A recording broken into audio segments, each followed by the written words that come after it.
नमस्कार। कभी सोचा है कि हमारे संविधान में लिखे सिर्फ 22 शब्द किसी की जिंदगी को पूरी तरह से कैसे बदल सकते हैं?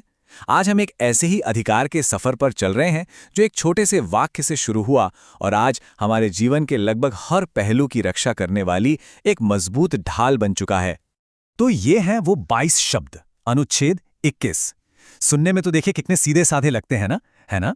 पर सवाल ये उठता है कि इन शब्दों का असली मतलब क्या है? खासकर ये जो लाइन है, विधि द्वारा स्थापित प्रक्रिया, इसका मतलब क्या है? बस यहीं से हमारी पूरी कहानी शुरू होती है। जरा सोचिए, शुरुआती दिनों में ना इन शब्दों का बिल्कुल लफ्जी मतलब निकाला गया। मतलब अगर संसद ने कोई कानून बना दिया, फिर चाहे वो कितना भी अजीब क्यों ना हो, तो बस वही प्रक्रिया सही मान ली जाएगी। ये तो एक तरह से सरकार को लोगों की आज़ादी छीनने के लिए एक खुला चेक देने जैसा था। लेकिन जैसा कि अक्सर होता है, कहानी यहां खत्म नहीं हुई। असली एक्शन तो भारत के सुप्रीम कोर्ट में शुरू होने वाला था। देखिए, शुरुआत में तो कोर्ट का नजरिया थोड़ा संकरा था, लेकिन बहुत जल्द वो इसकी व्याख्या में एक ऐसा जबरदस्त मोड़ लाने वाले थे जो हमेशा हमेशा के लिए भारतीय कानून की दिशा ही बदल देगा। और फिर आया साल 1978 का वो ऐतिहासिक पल जिसने सब कुछ पलट कर रख दिया। मेनका गांधी बनाम भारत संघ का मामला। सच कहूं तो ये वो टर्निंग पॉइंट था जिसने अनुच्छेद 21 को एक बिल्कुल नई और दमदार पहचान दी। तो फर्क क्या आया? देखिए इस स्लाइड को, एकदम साफ पता चलता है। पहले क्या था कि बस एक कानून का होना ही काफी था, लेकिन मेनका गांधी केस के बाद कोर्ट ने कहा, एक मिनट रुकिए, सिर्फ कानून का होना ही जरूरी नहीं है, वो कानून खुद में निष्पक्ष, न्यायपूर्ण और तर्कसंगत भी होना चाहिए। ये बिल्कुल वैसा ही है जैसे हम गिनती पर नहीं बल्कि क्वालिटी पर जोर दें। और इसी केस से निकल कर आई एक बहुत ही शानदार अवधारणा, स्वर्ण त्रिभुज या गोल्डन ट्रायंगल। इसे एक 3 पैरों वाली तिपाई की तरह समझिए। एक पैर है समानता यानी आर्टिकल 14, दूसरा है स्वतंत्रता यानी आर्टिकल 19 और तीसरा है जीवन यानी आर्टिकल 21। कोर्ट ने कहा कि आप एक पैर को दूसरे के बिना खड़ा नहीं रख सकते, ये तीनों एक साथ ही टिके रहते हैं। मतलब कोई भी कानून जो हमारी आज़ादी पर असर डालता है, उसे इन तीनों की कसौटी पर खरा उतरना ही होगा। तो इस निष्पक्ष, न्यायपूर्ण और उचित वाले सिद्धांत ने सही मायनों में अनुच्छेद 21 की असली ताकत को अनलॉक कर दिया। चलिए अब देखते हैं कि कैसे कोर्ट ने इस सिद्धांत का इस्तेमाल करके असल जिंदगी की मुश्किलों को सुलझाया और लोगों को सम्मान के साथ जीने का हक दिलवाया। अब एक उदाहरण देखते हैं, हुसैन आरा खातून का केस।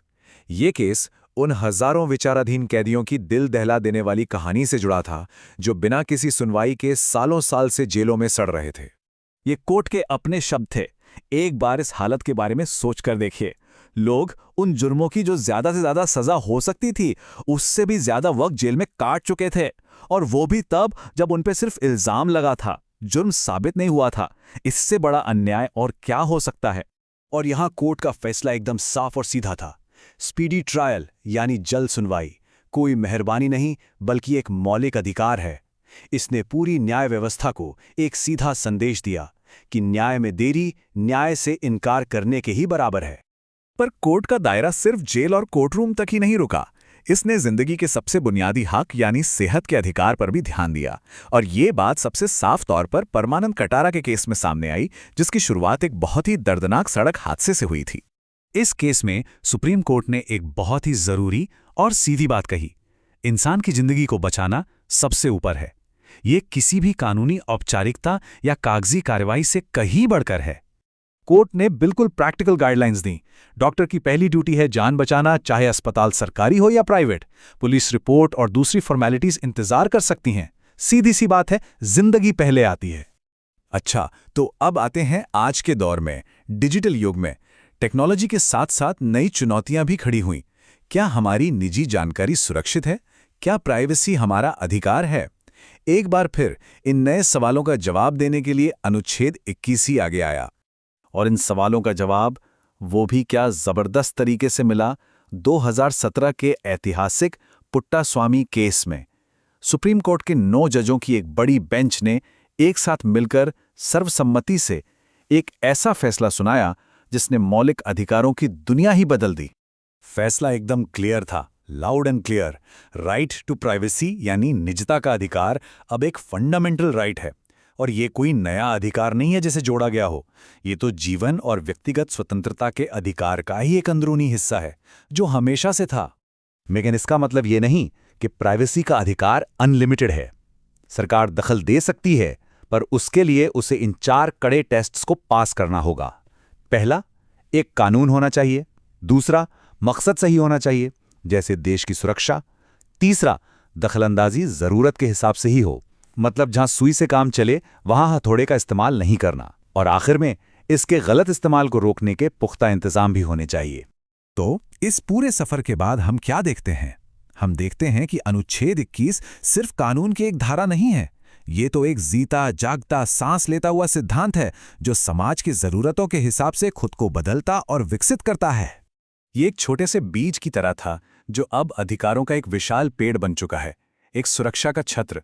जैसा कि हम देख सकते हैं, रोजी रोटी का हक, साफ सुथरा माहौल, इलाज, जल्द सुनवाई, सम्मान और प्राइवेसी, ये सभी आज अनुच्छेद 21 की छतरी के नीचे सुरक्षित हैं। सोचकर हैरानी होती है ना कि कैसे सिर्फ 22 शब्दों से इंसान के सम्मान की रक्षा के लिए इतनी मजबूत ढाल तैयार हो गई। ये हमें एक बहुत जरूरी सबक सिखाता है कि संविधान सिर्फ कागज पर लिखी स्याही नहीं है, ये एक जिंदा दस्तावेज है जिसका मतलब इस बात से तय होता है कि हम उसकी व्याख्या कैसे करते हैं। और यहीं पे एक बड़ा और दिलचस्प सवाल खड़ा होता है, आगे क्या? जैसे जैसे हमारी दुनिया बदलेगी, जीवन और स्वतंत्रता का ये मौलिक अधिकार और कौन-कौन से नए अधिकारों को अपने अंदर समेटेगा? ये एक ऐसी कहानी है जो अभी खत्म नहीं हुई है, ये अभी भी लिखी जा रही है।